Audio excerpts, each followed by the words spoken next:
Programa SP Norte. Apresentação, Samir Tradi. Estou aqui já com o Eduardo Mascarenhas. E aí, Eduardo, tudo bem? Tudo bem, Samir, graças a Deus. Vamos forte aqui, vamos em frente aí. É isso aí, Eduardo. Um prazer tê-lo aqui conosco. Obrigado por ter aceitado aqui o nosso convite, né? E vamos falar um pouquinho aí, né? A gente sabe que você tem um personagem que é famoso aí no Brasil inteiro, né? Que você criou, que é o Xaropinho, né? Esse personagem, ele é maravilhoso, né? Um personagem único, né? Fala um pouquinho, vamos falar um pouquinho do Xaropinho para a gente começar o nosso bate-papo aqui, Eduardo. Já faz tempo, né? Quanto tempo faz que você criou o Xaropinho? O Xaropinho foi criado em 98, né? Nós estamos em 2020, são 22 anos aí. Eu me aproximei do Ratinho em 97, criado em 98, e ele foi criado sem ser um apelo infantil, ele foi criado para ser um personagem para um programa adulto mesmo, né? O Ratinho naquela época lá, o programa dele durava quase 3 horas por noite, e era um programa muito politizado, um programa que ele brigava muito com as autoridades e tal. E o Xaropinho entrava para trazer um pouco de leveza, né, para o programa, porque o programa era pesado, era tenso. E ele descia o cacete no Xaropinho, né?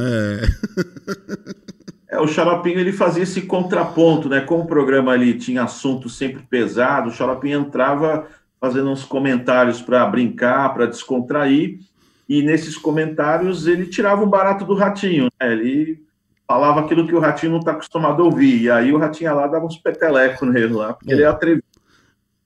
Esse atrevimento dele aí, eu acho que só o Xaropinho que consegue, né, Eduardo? Só o Xaropinho que é atrevido com o Ratinho, né?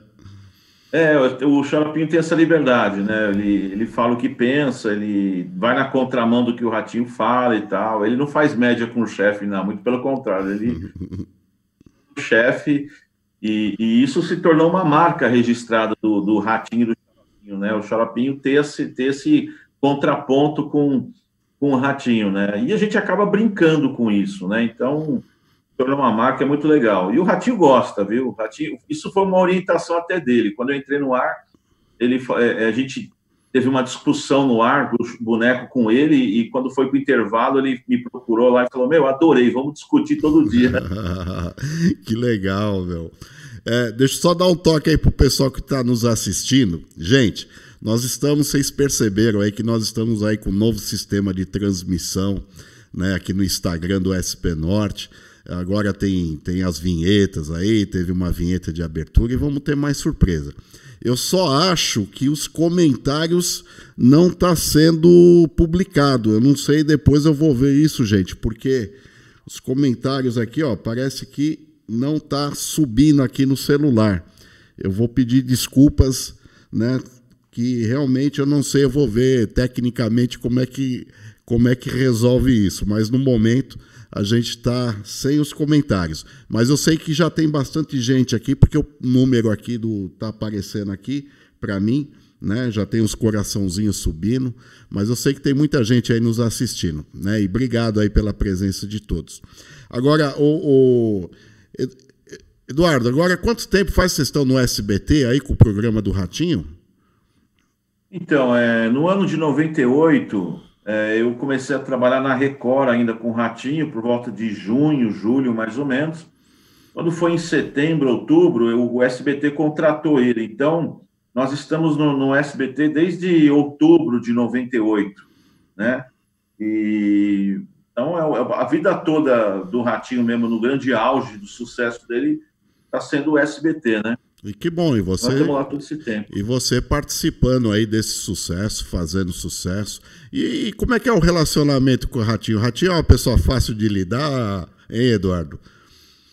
O Ratinho é fácil, o Ratinho ele é muito profissional, viu? Ele gosta das coisas muito bem feitas, ele é exigente, né? Então, se você fizer bem feito, se você fizer uma coisa bacana, você vai ter a aprovação dele e o apoio dele, né? Ele não gosta a dificuldade dele é aceitar o mal feito, é a dificuldade de qualquer ser humano mesmo.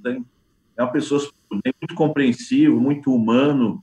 É uma pessoa que acaba se envolvendo com os funcionários, querendo saber da vida dos funcionários, se estão todos bem, né? Ele tem essa preocupação de querer que todo mundo da equipe dele esteja bem, esteja assistido, esteja com dignidade, né? É uma pessoa assim que a gente acaba aprendendo muito com ele, porque esse lado humano dele é muito forte, muito forte. Ah, que legal, né? Isso é importante, né, para o relacionamento. E que bom é que a gente não conhece os artistas no íntimo, né? Então é por isso que a gente pergunta. Até tem um vídeo aqui, eu queria já colocar no ar, no momento aí que você canta uma musiquinha para ele, que você tira um sarro dele, né? Uhum. Então vamos lá, deixa eu colocar no ar aqui. Pode pôr. Posso cantar? O que é isso aí? Eu tenho uma música pra cantar. Solta minha música, Ivan! Música. Aumenta o volume! Aumenta o volume! Ratinho, presta atenção! Virou cantor agora?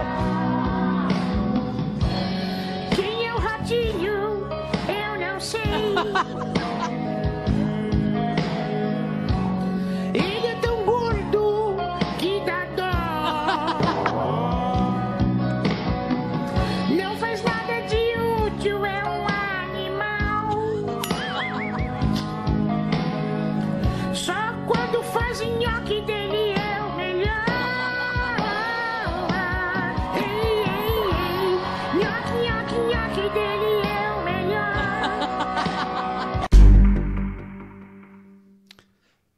É, a música do nhoque que você fez pra ele. Ei, Eduardo.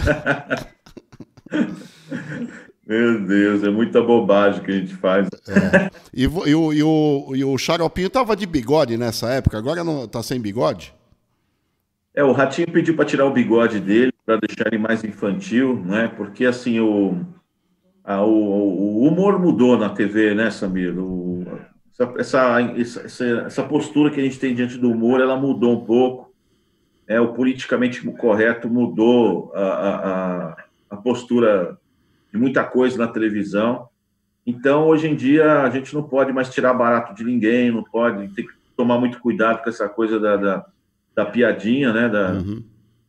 E até a questão de falar de autoridades políticas também, está bem estranho. E aí o Ratinho falou assim, vamos deixar o Xaropinho mais infantil, vamos tirar o bigode, vamos repaginar ele, botar ele com roupa de criança, porque antigamente ele usava uma gravatinha, ele usava uma camisa, né? Ele tinha uma roupinha assim, né? Mais adulta e tal. Então, a sugestão do Ratinho foi de tirar essa roupa, de colocar uma camiseta, short, envolver ele com elementos infantis, deixar ele mais infantil e começar a trabalhar ele dentro de um segmento mais infantil. Então, para isso foi construída uma banda, a banda do Xaropinho, regravamos músicas infantis, e a gente ia trabalhar forte esse ano, mas aí veio essa coisa do Covid, aí parou todo o projeto está parado, mas a banda está pronta, o CD está pronto, e um grupo de personagens, de amigos do Xaropinho também estão prontos, e a gente já fez até algumas aparições na televisão, né? Inclusive no próprio programa do Ratinho mesmo, ele abriu espaço para a banda cantar. Que legal. O Xaropinho mais infantil nos próximos anos. Aí. Ah, bacana. Então, falamos do Xaropinho, esse personagem querido de todos os brasileiros, né, que traz alegria aí aos nossos lares. Mas vamos falar do Eduardo. Quem é o Eduardo? Quem é essa pessoa maravilhosa aí por trás do Xaropinho, esse criador desse personagem fabuloso? Vamos falar um pouquinho de você, Eduardo. Eu sei que você... Eu até quando eu fiquei sabendo um pouco mais sobre a sua história, né? Uma história muito bacana, um profissional aí talentoso, né? E tem uma parte aí da sua vida que você foi até roteirista de desenhos em quadrinhos, né? Você trabalhou com isso, né? Na Editora Abril, se não me engano. Isso, trabalhei, fui roteirista de história em quadrinhos, dentro da Editora Abril, escrevi para várias revistas. Na época que eu trabalhava com isso, tinha a revista em quadrinho da TV Colosso, tinha a revista em quadrinho do Leandro e Leonardo, tinha a revista em quadrinho do Sérgio Malandro, dos Trapalhões, tinha a revista em quadrinho, você vê, a gama de revistas era muito grande, do Seninha, tinha bastante revista. Então, eu tive a oportunidade de escrever para algumas delas, né? E a principal turma que eu escrevi foi para a Disney mesmo, né? A Disney, a editora Abril, ela também tinha o licenciamento da Disney para fazer as revistas em quadrinhos no Brasil. Então, tinha roteiristas brasileiros que escreviam, né? Até porque, por exemplo, tem que escrever para o Zé Carioca. O Zé Carioca é um personagem brasileiro. Sim. Né? Então, esse roteiro do Zé Carioca era feito no Brasil. Então, eu tive a oportunidade de escrever para o Zé Carioca, para o Peninha, para o Pato Donald, Tio Patinhas. Então, a gente consegui escrever para vários personagens da Disney. Foi muito legal. Eu era muito jovem ainda, eu tinha 16, 17 anos já. Nossa, eu era um menino quando você começou a trabalhar com isso, então. Eu comecei a trabalhar com roteiro de história em quadrinhos com 15 anos de idade, para um sujeito chamado Eli Barbosa, que é irmão do Benedito Rui Barbosa, escritor de novelas e tal, né? O Eli Barbosa, ele era um desenhista, um criador de personagens. Aqueles personagens que o Silvio Santos usou na Hora do Capeta, foi o Eli que desenvolveu. Os personagens que... não sei se você lembra do Amendocrem antigamente, tinha uns amendoinhos desenhados. Aquilo lá é Eli Barbosa, né? Então, o Eli Barbosa, ele teve muitos personagens na década de 80, de 90, que ficaram muito famosos no país. Então, eu comecei com ele. O Eli foi uma grande escola. Hoje ele já não está mais com a gente, né? Já partiu, mas o irmão dele está aí, continua escrevendo novela e tal. E eu comecei a me envolver com a família ali.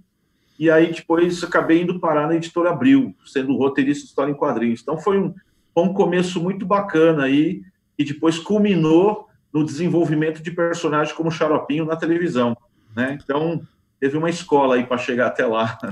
E que eu sei, não foi só o Xaropinho que você criou, você tem outros personagens também, né? Que você criou ao longo da sua carreira. Então, quando eu estava nessa coisa de história em quadrinhos, eu tive um contato com teatro de boneco, né? E eu comecei a fazer teatro de boneco nas escolas, deu muito certo o trabalho da gente nas escolas. Nessa época eu desenvolvi mais de 50 personagens para as escolas. Mas depois na televisão, no SBT, o Xaropinho ficou tão forte que não precisava mais criar personagem nenhum, porque ele já segurava a onda sozinho, né? Sim. No SBT eu tive a oportunidade de interpretar um personagem junto com a Ellen Ganzaroli. A Ellen Ganzaroli tinha um programa e eu fazia o Babu. O programa chama Cacetadas, né? Engraçadas e desastradas, negócio assim, cacetada, engraçadas e desastradas. Era um programa que ia ao ar domingo, antes do programa do Silvio. Nós ficamos alguns meses com esse programa no ar. A Ellen apresentava o programa junto comigo, eu era um dos apresentadores, dividi o palco com ela. Então lá eu fiz o Babu, que era um bicho laranja, né? E também, eu fiz um professor chamado Professor Givanildo, que era um professor que tinha um tique nervoso, né? De mexer os braços assim, ele fazia assim com o braço. Toda vez que ele fazia assim com o braço, calhava de ser justamente num momento da frase que dava um duplo sentido, né? E falar em frase, Eduardo, você criou uma frase aí que pegou no Brasil inteiro, que foi o Xaropinho que expressou, né? Não é uma frase, é uma palavra aí, um bordão, né? Um bordão, uma expressão, né? Fala qual que é esse bordão aí, Eduardo. Rapaz! Isso aí pegou no Brasil inteiro. Quando o pau comia no palco lá do Ratinho, aí o Xaropinho vinha com... Rapaz! Que legal. Nossa, isso foi uma febre. Eu vi grandes apresentadores usar a expressão, eu cheguei a ver essa expressão rapaz em todos os programas. Eu vi no Pânico, eu vi na Eliana, eu vi no Celso Portiolli, eu vi tudo que é programa, eu vi na Cristina Rocha. Eu assisti o programa até de outras emissoras, igual o Pânico, assim, na Rede TV. Eu assistia, os caras soltavam lá o rapaz! Não, é quando o pau comia, você pode ter certeza que alguém via rapaz! Realmente pegou. São essas coisas que mostram, né, o sucesso e que realmente o Xaropinho é um personagem fantástico, né? Que envolve as pessoas. Muito legal. Mas, o Eduardo, além de você ter criado o Xaropinho, de ter sido roteirista de histórias em quadrinhos, tem o seu lado aí intelectual, né, que eu também achei muito interessante, muito bacana, né? Para quem não sabe, o Eduardo tem mestrado em teologia. Ele é um teólogo e, além de ser um teólogo, é um especialista em filosofia, né? Fala pra gente aí dessas proezas sua, Eduardo. Eu voltei a estudar, Samir, com 38 anos, né? A minha esposa foi acometida de câncer, né? E eu estava muito, muito focado nas questões de televisão, de xaropinho com ratinho, e de repente a minha esposa foi acometida de câncer e eu tive que cuidar dela. Ela já está curada, tá? Só para você saber, ela Que está bom, curada. graças a Deus, que bom. Foi linfoma não Hodgkin, pegou os ossos dela, foi uma coisa horrorosa. Nossa, Ela ficou sem andar, né? Ela que pernas num determinado momento, teve que usar fralda, os ossos quebravam espontaneamente, né? Ela estando deitada quebrava osso. Foi uma coisa horrorosa.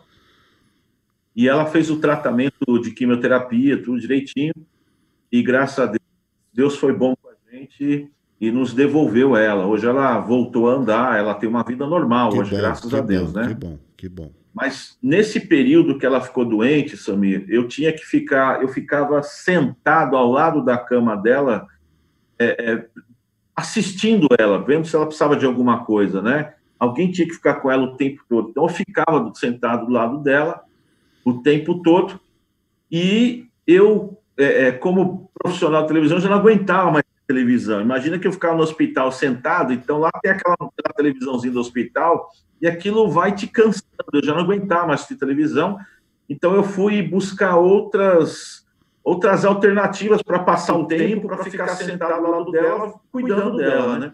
Uhum. E eu me veio uma pergunta na cabeça, assim, por que os grandes pensadores são considerados grandes? O que eles pensaram que é considerado um grande pensamento, né?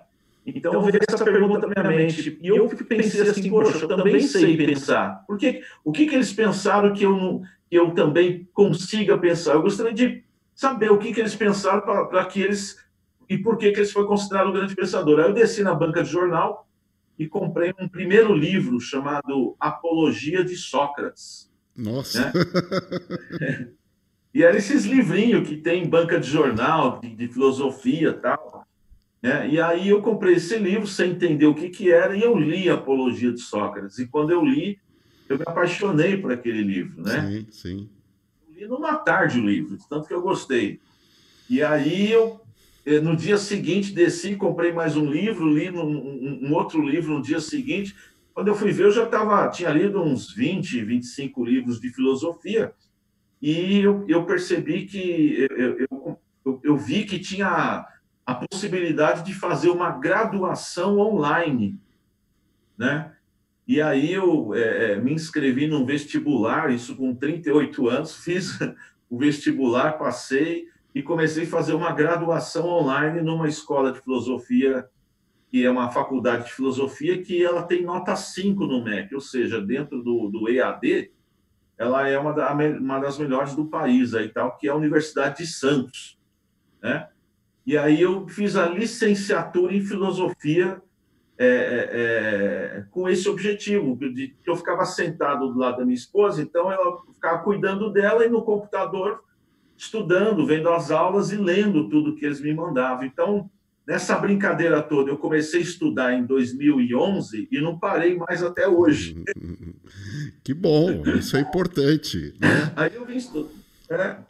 Eu gostei, eu peguei gosto, viu, Samir? Peguei gosto pelo conhecimento, pelo estudo. Sim. E aí foi indo, aí foi naturalmente, não foi nada forçado. Aí o que acontece? Eu tinha já uma história junto com a igreja, né? Eu tenho uma história junto com a igreja, eu vim de uma família de pastores da Assembleia de Deus, e pelo fato de ter vindo de uma família de pastores da Assembleia de Deus, pelo fato de sempre ter estado na igreja, eu já era um obreiro, né? Sei lá, com essa idade de 30 e poucos anos, já era um obreiro. O que eu quero dizer com obreiro? Já era alguém que tinha algum cargo dentro da igreja e desempenhava um cargo de apoio junto da igreja, né?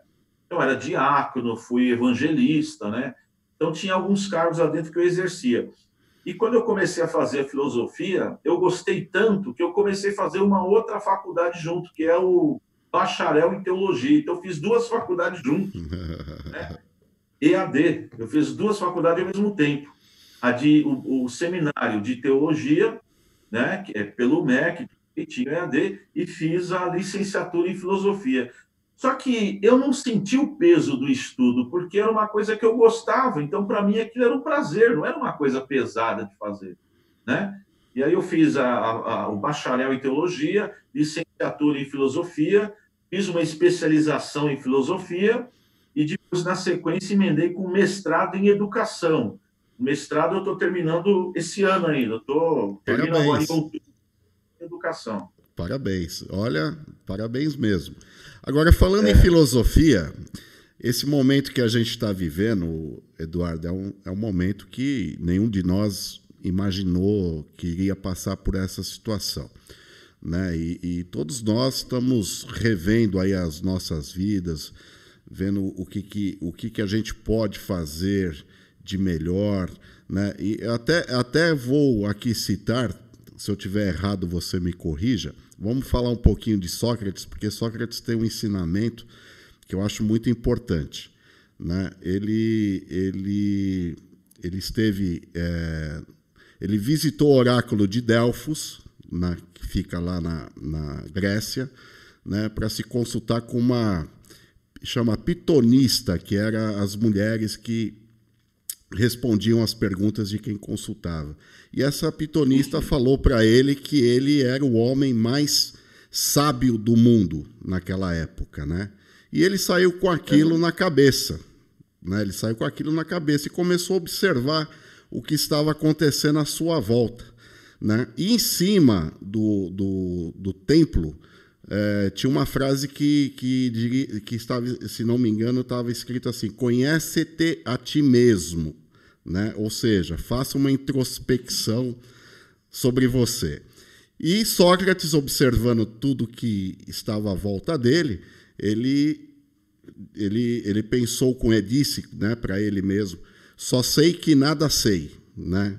Ou seja, a gente tem muito que aprender nessa vida. E esse momento é um momento que a gente está passando, e a introspecção é muito importante, né? Você como filósofo, como teólogo, né, Eduardo, eu acho que é importante esse momento a gente também observar aquilo que nós temos de melhor para poder contribuir com o nosso próximo. Não é isso? Opa, você foi forte aí.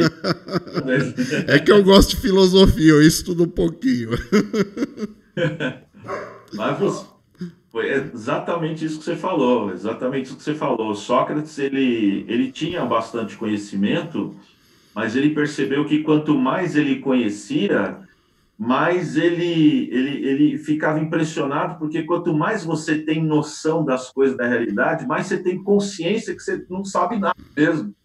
Mais você tem consciência da grandeza do universo, de todas as coisas, mais você tem consciência da sua pequenez diante desse infinito, dessa vastidão que é a existência toda.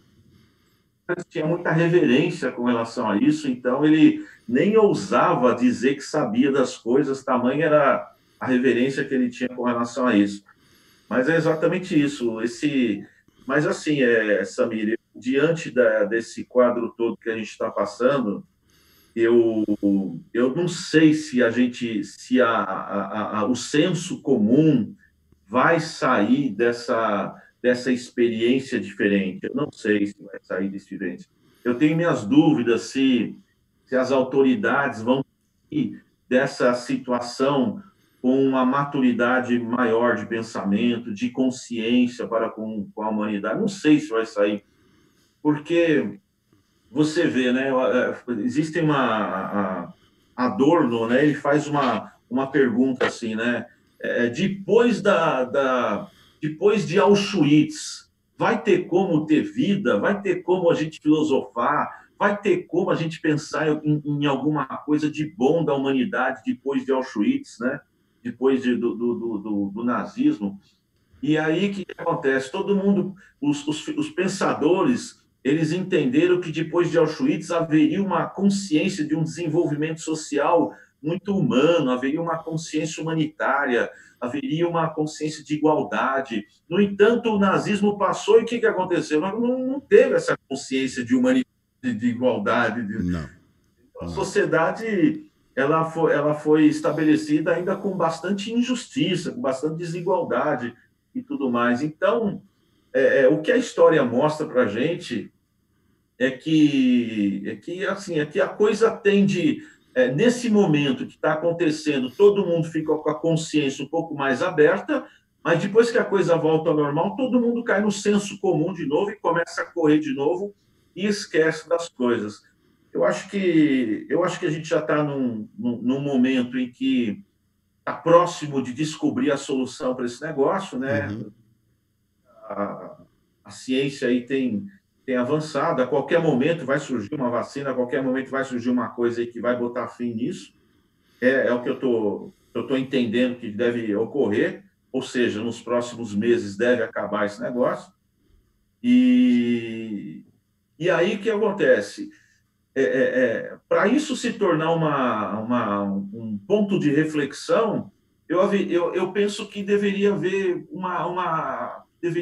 um desenvolvimento de uma política pública para que isso possa chegar em todo o país, né? Mas eu não sei se isso vai chegar. Não sei. Eu não sou um cara que quero fazer política, tá? Eu só estou querendo dizer que tem que criar leis que desenvolvam consciência de humanização. Tem que se criar imposições para que a injustiça possa ser suprimida, a desigualdade possa ser suprimida. Isso também não é discurso de esquerda, tá bom? Eu não sou esquerdista, nem nada disso. Apesar de ter formação filosófica, eu entendo que o que produz riqueza é a riqueza. Riqueza produz riqueza. Mas eu entendo que a riqueza produz riqueza, mas tem que também ter o poder público tem que ter um pouco de consciência para que essa riqueza não fique concentrada na mão de meia dúzia só. Exato. Tem que haver isso, né, tem que haver essa justiça social. Eu não sei como faz, tá? Eu só estou dizendo assim que nesse momento, né, tá todo mundo, sei lá, meio machucado, meio assustado com tudo que está acontecendo. Mas, meu irmão, na hora que passar esse negócio aí, vai todo mundo voltar ao normal, na correria do dia a dia, essa loucura dessa neurose que a gente tem de fazer sucesso, de se dar bem na vida, essa neurose de ganhar dinheiro. Né? A gente coloca sempre o dinheiro na frente, né? Existe uma informação assim que todo mundo cresce com ela, que é uma informação para que você faça sucesso, para que você se dê bem na vida. Parece que existe um protocolo a ser cumprido assim para você ter que mostrar, provar para a sociedade, para a sua família, para não sei o quê. Isso é um protocolo inconsciente que as famílias passam para os filhos, passam para toda. Sim. E o camarada, quando ele cresce, ele vai tentar, então, de todo jeito, mostrar que ele está vencendo na vida. E aí, meu irmão, o céu é o limite. Né? Então, você vê um monte de gente fazendo um monte de coisa louca, um monte de coisa doida, todo mundo esquecendo de viver, todo mundo esquecendo de se relacionar, em nome de fazer sucesso, em nome de dar certo. Então, para mim, esse é o grande problema. Né? Vamos aguardar e ver o que a humanidade tirará de positivo disso tudo, né, Eduardo? Vamos esperar que aqueles que comandam o mundo, né, que são os grandes líderes, até os líderes do nosso país, né, os políticos, eu acho que isso algum resultado tem que dar, né, de positivo para a humanidade, que é o que a humanidade precisa. Bom, mas vamos falar um pouco de espiritualidade, vamos acalmar aqui, né, falar um pouco de coisa boa, de espiritualidade. Você, como teólogo, você também é pastor, não é isso, Eduardo? Sou pastor de uma pequena comunidade ali em Sorocaba. Qual que é o nome lá da igreja? É a Igreja Quadrangular Pão da Vida. Igreja Quadrangular. Aqui na Zona Norte tem alguma? A Igreja Quadrangular é uma igreja muito forte em todo o país, é uma igreja que tem mais de 16 mil templos aí espalhados pelo país, né? Então, com certeza tem na Zona Norte várias aí. Ah, que legal. E você faz cultos lá frequentemente ou tem datas assim específicas? As nossas reuniões principais é quinta-feira e domingo. Quinta às 19 horas e domingo às 18. Não, quinta às 20 horas e domingo às 19 horas. Mas com a pandemia, a gente está fazendo as nossas transmissões online. Eu passo as reflexões do Evangelho através da página do Facebook da igreja, né?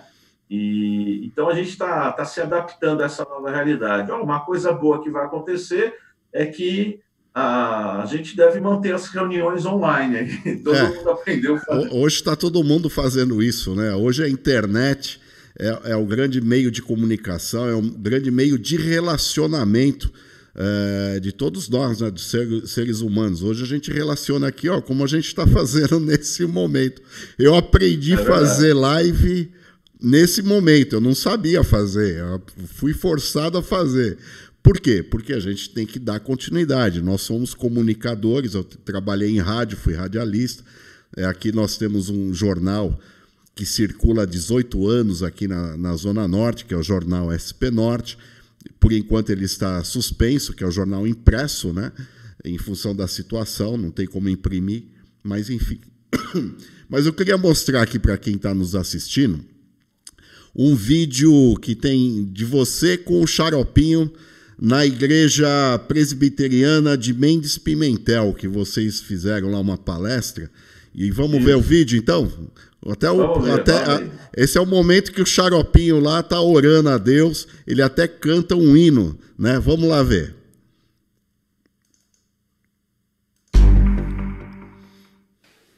Fica quieto aí, vamos cantar? Vamos cantar, solta o hino aí, irmão. Pessoal do som aí. Eita, música boa, essa é da boa. Eu tenho um grande amigo que se chama Jesus. Eu também. Tenho um grande amigo que se chama Jesus. Mas eu tenho um grande amigo que se chama Jesus. Eu também. É meu amigo. Ele nunca mudou. Está sempre comigo. É o meu Salvador. Tenho um grande amigo que se chama Jesus. Mas eu tenho um grande amigo que se chama Jesus. Tenho um grande amigo que se chama Jesus. Eu também. Mas eu tenho um grande amigo que se chama Jesus. Amém. Quem gostou, aplaude Jesus bem forte. Amém, Xaropinho. Glória a Deus. Xaropinho, e aí, tá feliz? Eu tô triste. Tá triste? Pastor, eu tô triste. Por quê? Porque o menino me bateu. O menino te bateu? Bateu. Tadinho. Ah, bateu por quê? Eu não sei. Mas você sabe que quando um cristão leva um tapa na face, a gente dá outra face. Eu sei. Você deu outra face? Eu dei. Outra face. As costas, a orelha, o pescoço. As pernas. E ele bateu. Bateu. Mas você perdoou ele. Eu perdoei ele, pastor. Amém. Isso é o mais importante. A gente perdoar as pessoas que às vezes estão equivocadas, né? Ele tá equivocado. Convidou ele para vir para a igreja? Convidei. Amém. Isso é o mais importante. Ele vai vir para a igreja? Diz que vem. Amém, Xaropinho. Coisa boa de ouvir. Isso é muito bom. Fiz até um hino. Você fez um hino para ele? É. Pra quando ele vier na igreja. Você fez um hino para quando ele vier na igreja? É. Posso cantar? Pode cantar. Um perdão tão grande, né? Deve ser bonito. Pode cantar, sim. Menininho endemoniado que o... Tá bom. É melhor não cantar, né? Não, mas é legal. Não, não é legal, não. Depois eu te explico por que não é legal. Ô Eduardo, o Xaropinho ele não perde a oportunidade também, né? Ele ora, mas também dá as dele, né? É uma figura, né? É a figura é tarimbada. Mas legal esse trabalho, né? O pessoal, com certeza, os fiéis que lá estão, devem curtir bastante, né? Você associar a palavra de Deus, né? Esses hinos que são louvados nas igrejas, né? Nas igrejas evangélicas, mas ao mesmo tempo usando da irreverência, né, Eduardo? Eu procuro dividir os tempos, né? No primeiro momento, na minha igreja, eu transmito uma palavra normal, uma reflexão bíblica, e depois eu termino essa reflexão bíblica, e aí eu deixo bem claro para a igreja. Agora eu vou pegar o boneco, o xaropinho, vou conversar com ele é doido, é uma conversa descontraída, entendeu? Os irmãos não se assustam não, vai dar tudo certo. E aí eu coloco ele e ele vai fazendo perguntas assim, de quem não conhece a religião, de quem está de fora, de quem não tem nada a ver, entendeu? E aí eu acabo usando o personagem para poder ensinar alguns princípios cristãos, né? Então é o que você falou, é uma ferramenta, é uma estratégia para que a gente possa levar valores, né? Eu gosto de falar para a criançada, eu gosto de passar algumas ideias de construção de valores para eles, de respeito aos pais, aos mais velhos, de amizade, de lealdade, né? São coisas assim que a gente precisa trabalhar na criançada, né, Samir? Com certeza. E a criançada, e dessa forma você chama a atenção da criançada, né? Eles vão prestar atenção, principalmente da criançada. Não que os adultos não prestem atenção, mas a criançada mais ainda, porque adora o xaropinho, né? Então é o momento de levar a palavra também e fazer com que as crianças entendam, né?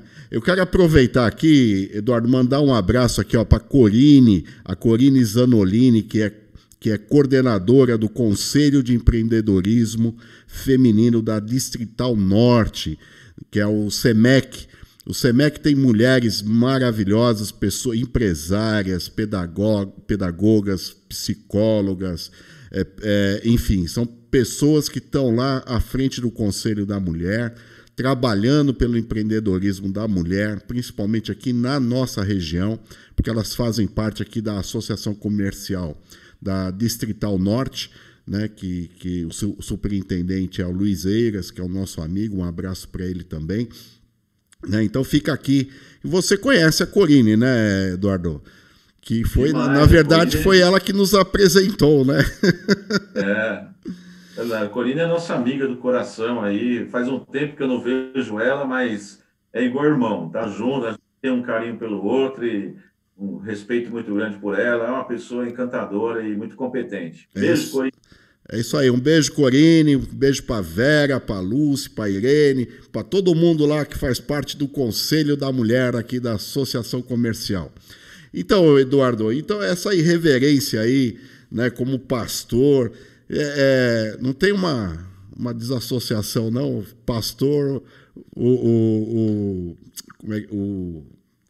personagem lá no programa do Ratinho, né? Como é que você administra tudo isso?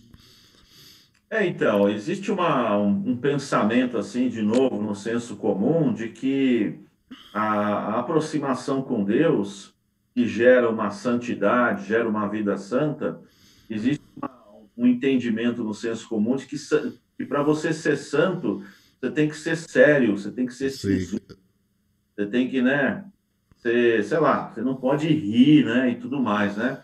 Mas quando você vai para a palavra de Deus, você encontra, em muitos momentos, Deus promovendo a alegria, promovendo a felicidade, promovendo até o riso. Por exemplo, no Salmo 2, está escrito que Deus ri dos seus inimigos. Sim. Então, é curioso, porque você dá de cara com um Deus que tem bom humor, né? Que tem senso de humor e ri dos seus inimigos, né? Então, eu procuro deixar isso até claro. Muitas vezes, antes de pegar o xaropinho numa igreja, eu já chego falando esses versículos assim, falo, irmãos, a santidade não tem nada a ver com mau humor, tá?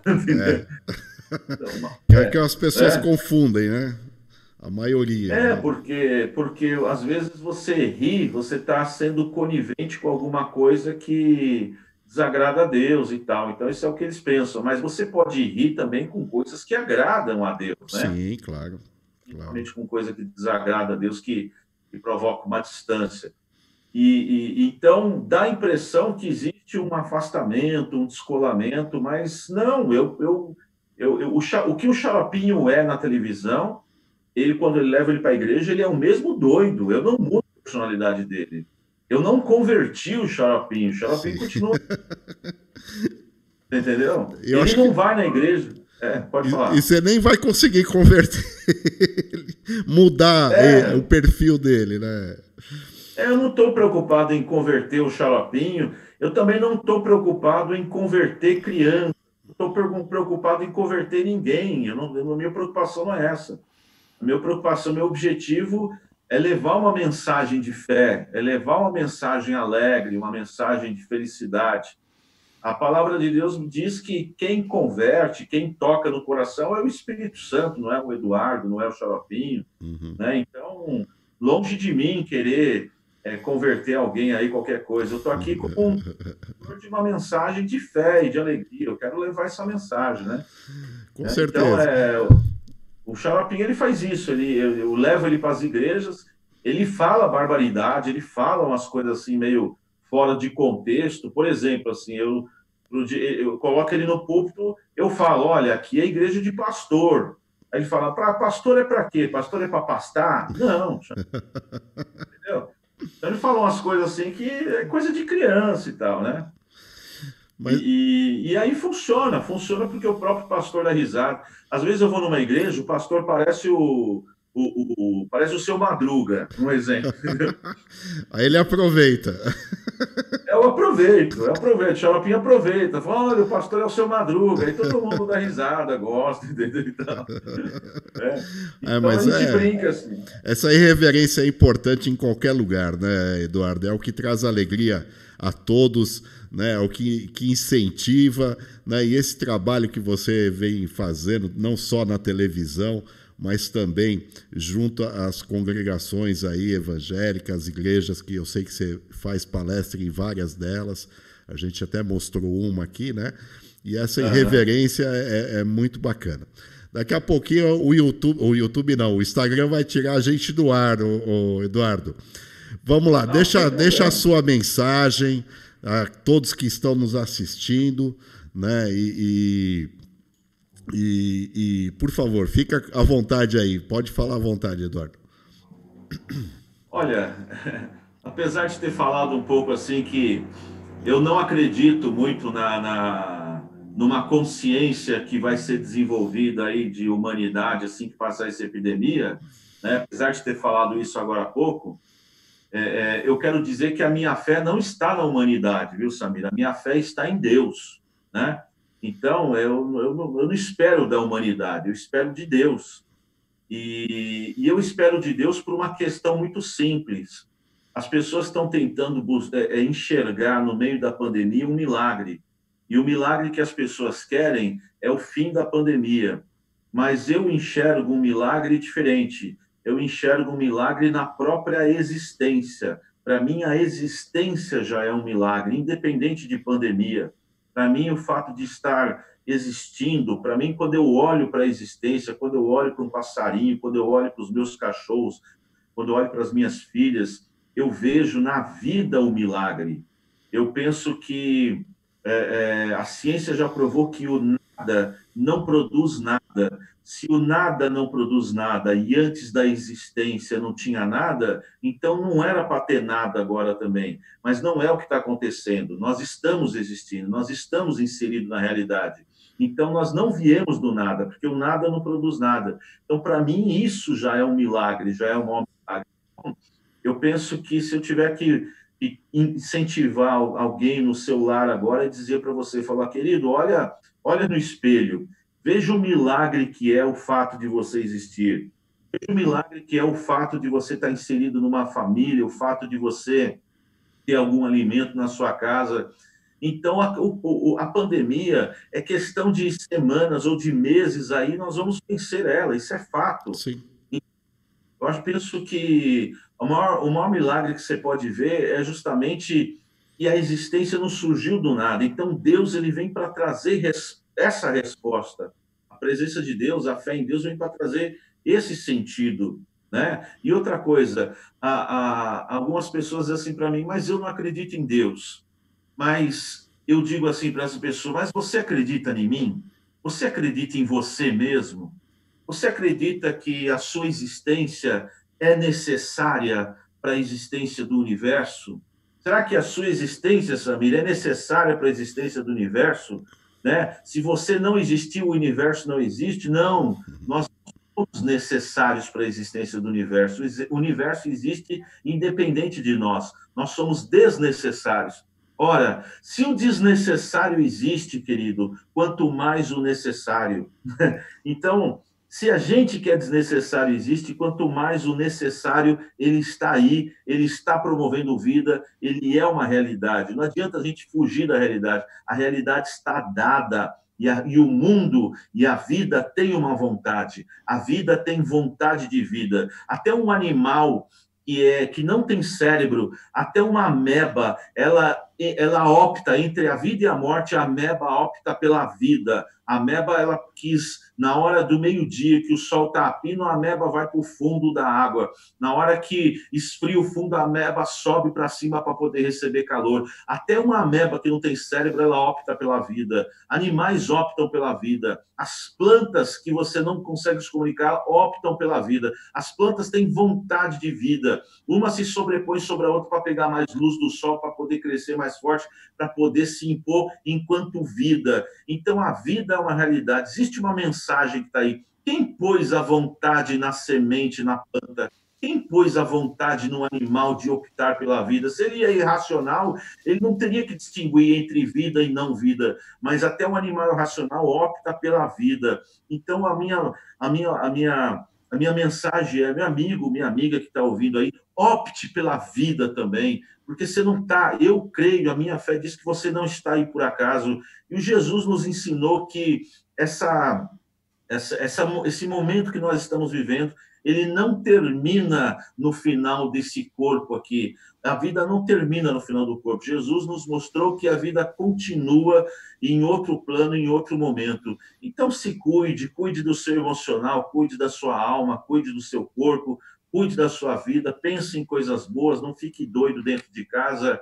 Deus te ama, se volte para Ele, que com certeza você vai encontrar respostas aí para a sua vida. Deus abençoe. Depois desse sermão, gente, olha só que lição de vida, tá vendo? Falei aqui com o Eduardo Mascarenhas, essa pessoa maravilhosa, que muita gente, tenho certeza, que não conhecia como ele se apresentou aqui no nosso programa, né? Todo mundo querendo saber quem é o Xaropinho, aquele personagem irreverente, meio que doido, né? Frenético, e tá aqui, ó, o criador do Xaropinho, né? Essa pessoa... esse intelectual, porque é um intelectual, né? É um teólogo, é um filósofo, enfim, né? Essa pessoa maravilhosa que é o Eduardo e que nos passou aqui uma mensagem muito importante, que é nós acreditarmos em nós mesmos, acreditarmos na vida, né? E que tudo passa, né, Eduardo? Tudo isso aqui é passageiro, né? Então... Depende muito daquilo que a gente semear para poder colher lá na frente, né?